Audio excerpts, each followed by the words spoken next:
The fiancée I'd been with for 8 years committed lover's suicide on the day of her true love's engagement. I made a contract with a deity to bring her back to life. If she doesn't choose me this time, my memories of her will reset daily, automatically erased each day. Later, facing her gaze brimming with tenderness and agony, I took a step back. Hello, miss, do we know each other? 1. Julian Miller, CEO of Miller Group, and popular actress Jessica Ryan are about to get engaged and hold a wedding of the century. When I heard this news, I unconsciously glanced at my fiancée Chloe Miller. At that moment, we were preparing to visit an old family friend to make final preparations for our wedding. She forced out a faint smile with difficulty. I have something to attend to, excuse me. Chloe staggered unsteadily toward the garage. I knew exactly where she was headed. She was going to Julian Miller. Though I knew she didn't love me, I followed anyway. She was in no state to be alone. The truth struck with brutal clarity. On that winding coastal highway, a pair of blinding high beams flashed, and Chloe's Maserati smashed into the cliffs. The truck sped past without the slightest hesitation. With all my strength,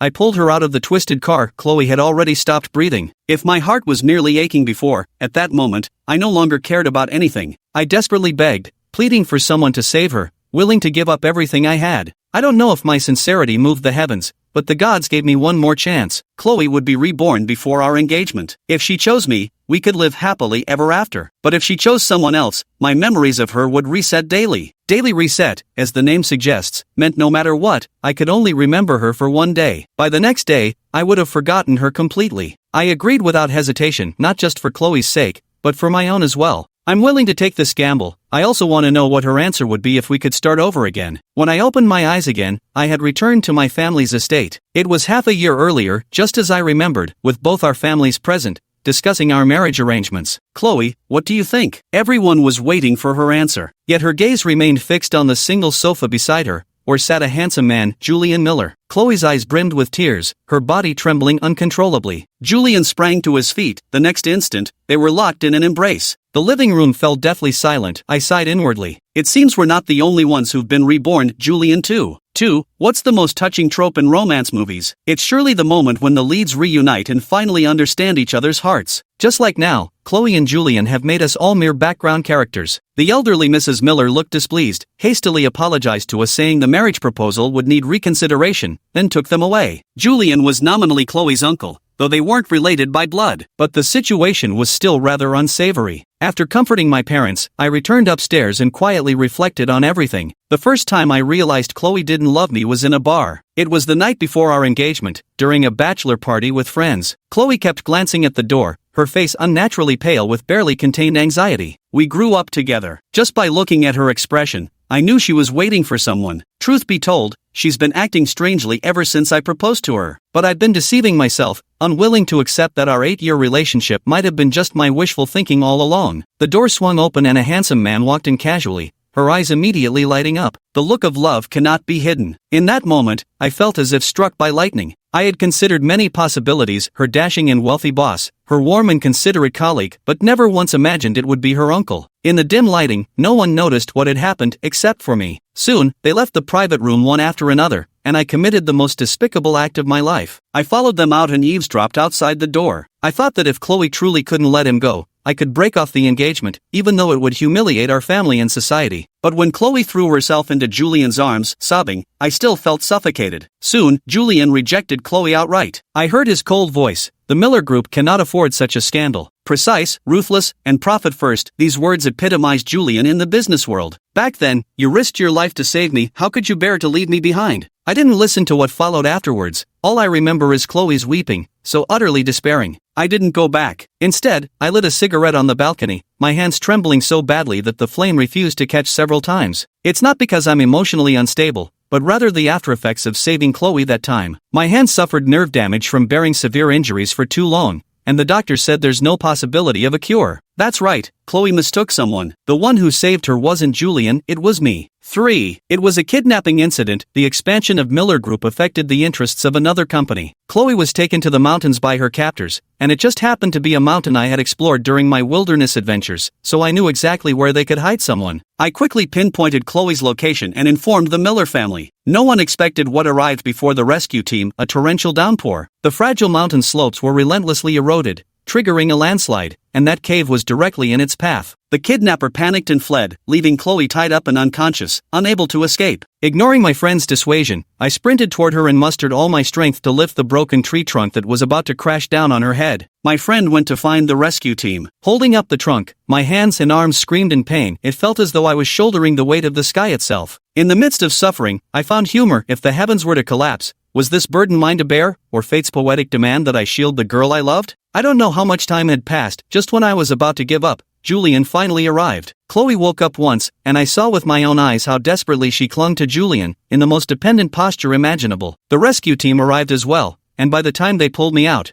my hands had gone completely numb from the pain. Both Chloe and I ended up in the hospital, yet ironically, I, the one who had gone to rescue her, was the most severely injured. My hand nerves were damaged, leaving me permanently unable to lift heavy objects. I abandoned my beloved painting career and joined the family business to work. Before this happened, I was clearly the young painter most likely to win international art awards. Chloe is such a gentle and kind soul, knowing about my regret would sadden her. So I had a conversation with Julian, making him Chloe's life-saving benefactor instead. I hurt my hand in an accident. It took Chloe a long time to remember me. She comforted me as I expected, still as gentle and adorable as ever. Only there was a hint of emotion in her eyes when looking at Julian, one I hadn't noticed at the time. Now I finally understand. I also understand why she hesitated when I proposed back then. I smiled self-deprecatingly and watched the cigarette burn out in my hand, deciding to call off the engagement with Chloe as soon as I returned to the room. I loved her, and I was willing to let her go. But I never expected that the moment I stepped inside, she would grab my hand in tears. "Ethan, let's not get engaged, okay?" The music in the room stopped abruptly. Her friends and mine all stared at us in shock. No one spoke, and the room was completely silent. I gave a bitter laugh. Was Chloe really this impatient? Then her next words froze me in place. "Let's just get married, okay?" Chloe's desperate gamble struck me like a thunderbolt. With great effort, I steadied my voice. "Chloe, won't you regret this?" Chloe didn't hesitate for a second. "Ethan, you'll agree to this for me, won't you?" I remained silent. Julian was standing in the corner, but I couldn't make out his expression. I knew perfectly well that Chloe was doing this deliberately. She was provoking Julian. Chloe shook my arm gently. "You've always protected me and indulged me since we were little. You'll definitely agree to this for me, won't you?" I thought despicably that I'd given you a chance. It was you who didn't regret it. "Okay," I replied softly, running my fingers through her soft hair. "This girl I've loved since childhood. I'm willing to give her all the best things in the world." She leaned closer and kissed my cheek. "From now on, don't worry. Even if you can't paint anymore, you can still teach me. The landscapes you love, I'll paint them for you. I'll be your paintbrush from now on." Such a promise was truly heart-stirring. I couldn't help but fall deeply. I thought we'd continue being happy like this. Even if the person she loves now isn't me, I still have a lifetime to make her change heart. Never did I expect the subsequent news, Julian becoming CEO of Miller Group, along with headlines announcing his engagement to a famous actress. Chloe got into a car accident while searching for him. I bargained with the gods, and we returned to the eve of my marriage proposal. But what I never expected was that Julian actually returned too. It was obvious he'd also learned Chloe had died while searching for him. That's why this normally composed and steady man broke down and embraced Chloe's body. Given a second chance, if Chloe were to choose Julian this time, their story would end right there. I will forever disappear from her life. I picked up my phone and called a friend to go out for drinks. My friend said with exasperation, "Ethan Cole, Chloe has no idea what you've sacrificed for her. Are you really okay with that?" As the strong liquor burned down my throat, I chuckled softly and said, "It was all my choice." Then I saw the furious look in my friend's eyes as he stared past me. I turned my head as if sensing something and saw Chloe looking surprised, with Julian standing beside him. Chloe asked, puzzled, "Ethan, what is he talking about?" "5. I spoke up before my friend could. "Nothing." Then I brushed it off with some random excuse. I gave Julian a reassuring glance. I'm not someone who takes advantage of others' misfortunes, nor would I use a life-saving favor to influence Chloe's decision at this moment. Chloe finally noticed my gaze had landed on Julian, and her eyes briefly flickered away. I know what's on her mind. Not long ago, she was earnestly vowing to learn painting from me, swearing eternal love and promising marriage, only to turn around and grow intimate with another man in the blink of an eye. Chloe was a kind-hearted girl, plagued by guilt in her heart. But she must be relieved too. All those embarrassing moments she thought I knew nothing about. Nor did she know her rebirth was something I had pleaded for, believing instead that heaven had shown favor to her in Julian. "Ethan, I need to talk to you." Chloe hesitated, her words trailing off. I watched her quietly. We had gone through middle school, high school, and college together, 8 years of knowing each other, 3 of them spent side by side. I've seen her at her happiest moments and also at her most vulnerable. I know her so well, I can tell she's already made her decision. Chloe's eyes were red. I'm sorry, Ethan. There's always been a hero in my heart. I used to overthink things, but now I'm sure I can't go against my own feelings. The bar was so noisy, yet I couldn't hear a single other sound. In a daze, a sigh escaped, perhaps even the gods had found their answer. I picked up the wine glass before me and drained the last drop with a tilt of my head. The liquor burned fiercely, yet it granted me a fleeting clarity. Then I heard my own voice, calm and measured. All right, I understand. Chloe quickly added, I'll explain the situation at the press conference later. I won't put you in a difficult position. 2 days later would be the press conference where the Miller Group and Cole Industries announced their partnership to develop the resort. At the same time, it should have also been the press conference for Chloe and me to announce our engagement. The Miller Group will compensate you, Julian said with a solemn expression. I waved my hand. No need. Just proceed with the partnership as usual. I looked at Chloe, tousling her hair one last time. This is the last time. Wishing you happiness. I knew that after they announced their engagement at the press conference, I would forget Chloe, and my memory of her would reset daily. So I spent these 2 days picking up my brushes again, turning our story into a webcomic that I serialized on my personal website. Since I couldn't press hard, the strokes came out all wobbly and twisted, looking rather crude. After careful consideration, I solemnly wrote down a single sentence where my pen finally landed. After I've forgotten her, will I come to regard this story as something I've created? Perhaps that's for the best. Consider it a full stop to these 8 years of mine. I've already made my position clear at home. Business is business, and the Miller Group remains an excellent partner. But after the press conference, I'll leave Cole Industries to pursue what I truly want to do. My parents sighed and agreed. Soon enough, the day of the press conference arrived. 7. As a VIP, I was treated with great respect by the Miller Group and seated among them. I saw Chloe wearing a pristine white evening gown, looking breathtakingly beautiful. Julian, as the president of Miller Group, announced a collaboration with Cole Industries, as well as his engagement to Chloe. Everyone present was shrewd. Even if they had suspicions in their hearts, they wouldn't voice them openly. But what I didn't expect was running into an acquaintance at the press conference. It was the leader of the rescue team back then. He's now working in the media industry. What a coincidence! You saved the Miller family's little princess in that landslide, and now you're collaborating with the Millers too. With those words, three people's expressions changed instantly. I tried to pull the captain aside for a chat, but Chloe stopped me loudly. Chloe glanced at me with a painfully forced smile. Could you elaborate on that? What does this have to do with Ethan? My head was splitting with pain, wondering if the memory wipe was about to begin. The captain looked puzzled. You didn't know? During the landslide, a massive broken log came crashing down. If Ethan Cole hadn't firmly held up that log, you might have already. By the way, when they took him to the hospital, his hands were completely ruined. What a shame. I heard you're still a painter. I wonder if his hands have recovered. Do you still paint now? The captain asked with sincere concern. My mind went blank momentarily. Just as I was about to say something, I heard a loud bang. A beautiful girl suddenly stood up, the chair behind her crashing to the ground. Those around were startled by the noise, all turning their surprised gazes toward her. The media, as if sensing a major scoop, began closing in to snap photos. I watched as panic flashed across her face, tears welling in her eyes while she stared fixedly at me. Ethan, why didn't you tell me? She took a quick step toward me and grabbed my sleeve. Why didn't you tell me you got hurt because of me? It was so strange, the girl's pained expression didn't seem fake. My heart gave a sudden jolt, then settled back into stillness. I looked at the girl in confusion. I'm sorry, but who are you? Then I watched as the girl's expression instantly turned pale. 8. The surrounding media started frantically pressing their shutters. Some acquaintances from the circle gave me thumbs up, as if I'd done something extraordinary. I was completely baffled but didn't want to be surrounded by onlookers, so I pulled the girl into the backstage lounge. Julian followed along. Oh, by the way, I just heard they had recently gotten engaged. This girl's name is Chloe. As soon as the door closed, Chloe couldn't wait to pull me aside, her voice urgent. Ethan, I know you're angry, and you have every right to be,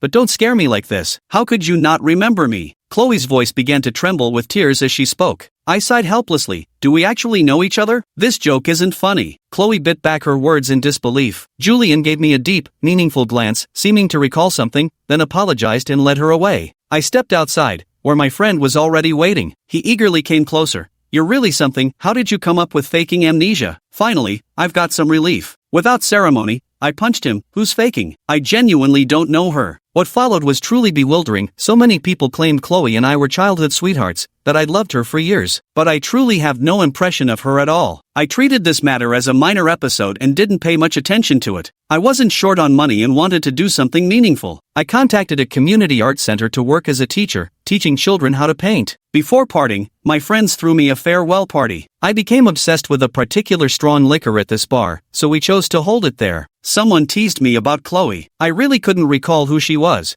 but I'd actually heard my family mention her earlier today. She's a girl, already engaged. It's fine if you joke about me, but don't tease her anymore. At that moment, a girl's voice came from beside me. Can I talk to you? Under the strange gazes of our friends, we stepped into the corridor. Chloe looked at me with tear-filled eyes. Ethan, my uncle said you might have been affected by our situation, and that's why your memory is impaired. I remained silent for a moment. What exactly are you trying to say? Chloe's eyes dimmed momentarily, her voice mournful and pleading. I just want to say, I know I was wrong. Could you please not forget me? I put on a polite smile and stared steadily at her. Chloe, though I don't know you, I know myself well enough. If you were someone important to me, then even death itself couldn't make me forget you. Then I watched as Chloe seemed to suffer a heavy blow, her delicate little face gradually losing all color. Won't you forgive me? She said softly. Then she raised her head again and declared firmly, we have so many memories between us. I'll make you remember me. I frowned slightly. I didn't know what obsession Chloe had, but my instincts told me I didn't want to be involved with her anymore. I shook my head. There's no need. I think it's better if we don't have anything to do with each other anymore. With that, I tilted my chin up, and Chloe followed my gaze. Julian had arrived at some point. He stood in the shadows,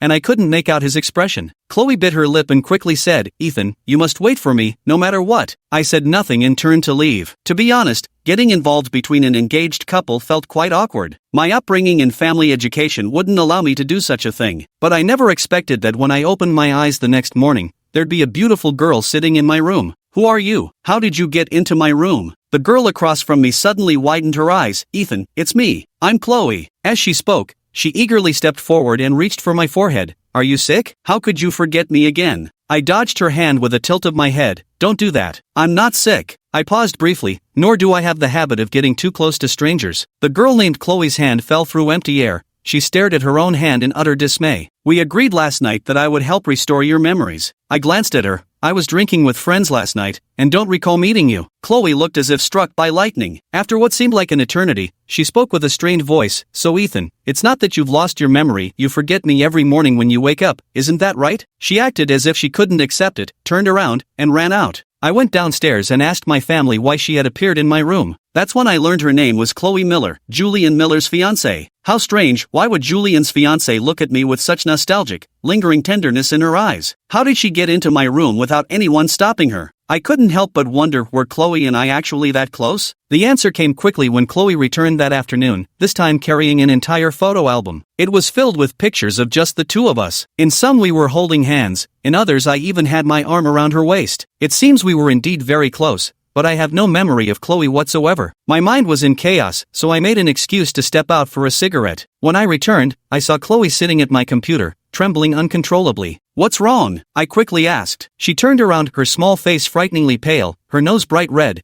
with huge teardrops continuously rolling down. I've never seen a girl cry like this before. The next second, she threw herself into my arms, her burning tears streaming down her cheeks and landing on my shoulder. So that's how it is. That's really how it is. I looked at my computer. The open page was my personal website, which I hadn't logged out of for convenience. There's a serialized webcomic inside. I glanced at it. The comic had already been read through by Chloe, and I only caught the final sign-off sentence at the end. She said she wanted to learn to draw from me, to become my paintbrush. It's a shame she broke her promise in the end. Upon reading these words, I suddenly felt as if my heart had emptied. If I were to use painting and brushes to describe a girl, I have a feeling this should be something I cherish deeply. This is just my practice piece, still quite unpolished. As I explained, I felt Chloe's body tremble even more fiercely in my arms. I patted her shoulder and gently pulled her away from my embrace. I carefully chose my words. Miss Miller, you're already engaged to Julian Miller. It's not appropriate for you to keep coming to me like this. She clung to me desperately. Ethan, what will it take for you to stop pushing me away? Chloe tilted her face up, staring at me intently as she said word by word.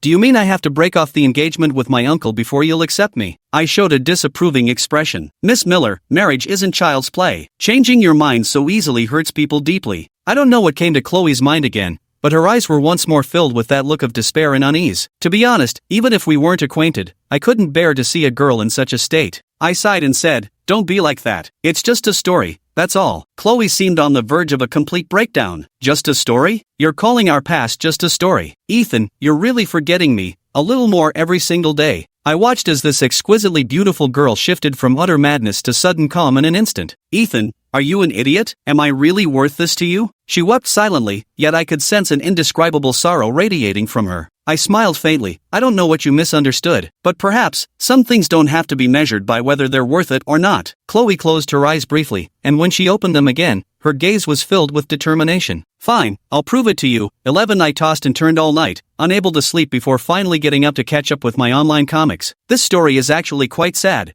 I wonder what Chloe thought of after reading it. Perhaps this is just how girls are, they get moved so easily. How could anyone take a story seriously? She even said I was like the protagonist in the story, forgetting her every day when I wake up. What I said last time was true. If I ever had someone I loved that deeply, I'd rather die than forget her. If I've truly forgotten her, then that means I've genuinely let go. The next morning, I woke up and proceeded with my plan by visiting a community arts center in the suburbs. Truthfully, I never wanted to join the family company back then. I just felt lost about my future after my hand got injured. As expected, I'm not suited for those lavish social occasions with endless toasts. I still prefer painting. I can teach kids how to draw without needing to pick up a brush myself. Working at the art center gives me a sense of tranquility and unparalleled ease. But soon, I got a call from a friend. Ethan, something huge happened. Check the news. After saying that, he sent me a link. When I opened it, shocking. Chloe Miller, heiress of the Miller Group, announces cancellation of engagement with CEO Julian Miller. The headline was followed by a trending tag. Public opinion erupted in an uproar. Not only were the media shocked, but even online bystanders found it utterly bewildering. I've read about their story, thought it was a tale of privileged true love breaking through societal barriers. Oh my god, I never expected true love to end so quickly. I can't help but speculate, could it be family opposition,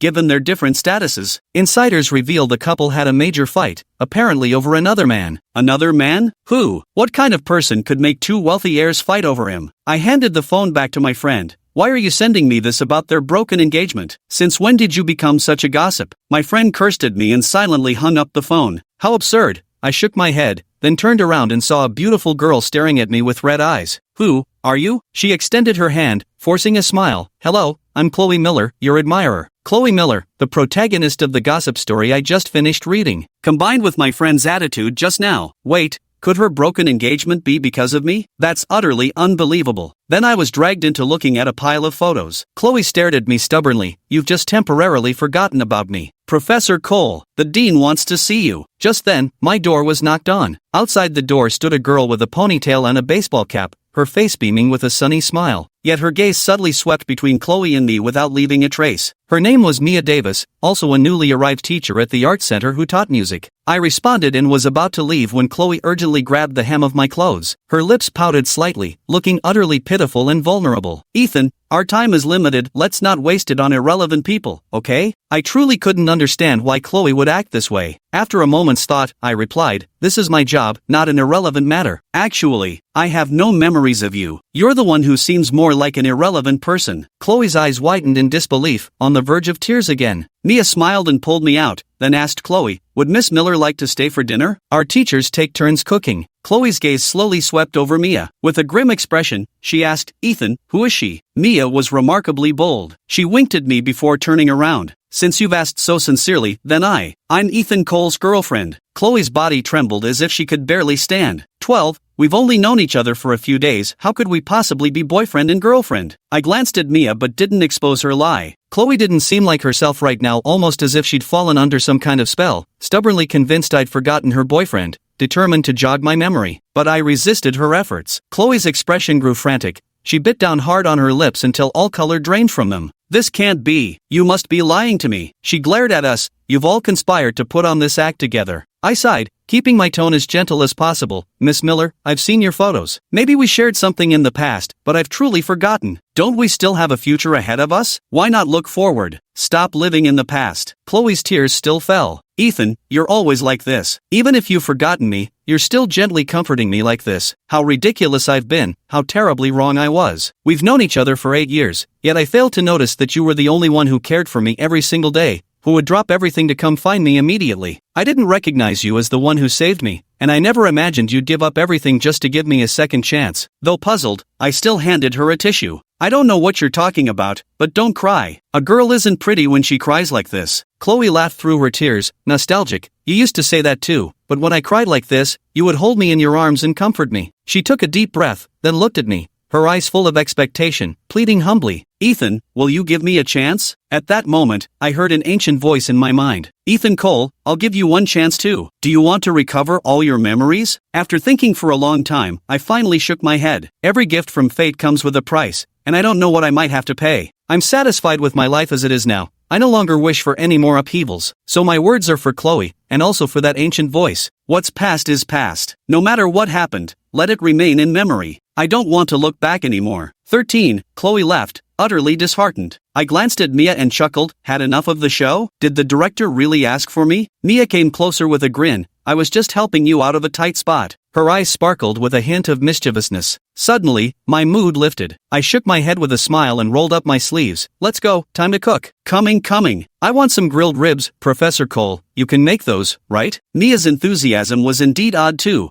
which I attributed to her outgoing personality. Later, I accidentally spotted the caller ID on Mia's phone. It was actually my friend's number. Only after persistent questioning did I learn that Mia had actually followed me to this art center. They say she had liked me for a long time, but when she heard I was engaged to someone else, she decided to give up. Who would have guessed the engagement would suddenly be called off? That's when she thought she might give it a try. I wasn't sure before, but seeing how truly unbothered you were that day finally put my mind at ease. I vaguely remember the engagement, but none of the details come to mind. I decided not to dwell on it anymore. Mia's cheeks flushed slightly. "That day when I said I was your girlfriend, you didn't refuse, did you?" She was unlike any girl I'd ever met. Girls from high society were all gentle and demure, there was a vague outline in my mind, but I couldn't quite make out her face, nor could I recall her name. Yet Mia was vibrant and radiant, as if nothing could weigh her down. I opened my mouth, unsure of what to say. Right at that moment, my friend called again. "I sent you a package, it should be arriving soon. Take a look when it gets there." I took the package and opened it. Inside was actually a physical copy of a manga. "This is the manga Chloe published. She originally wanted to mail it herself but was afraid you wouldn't open it if it came from her,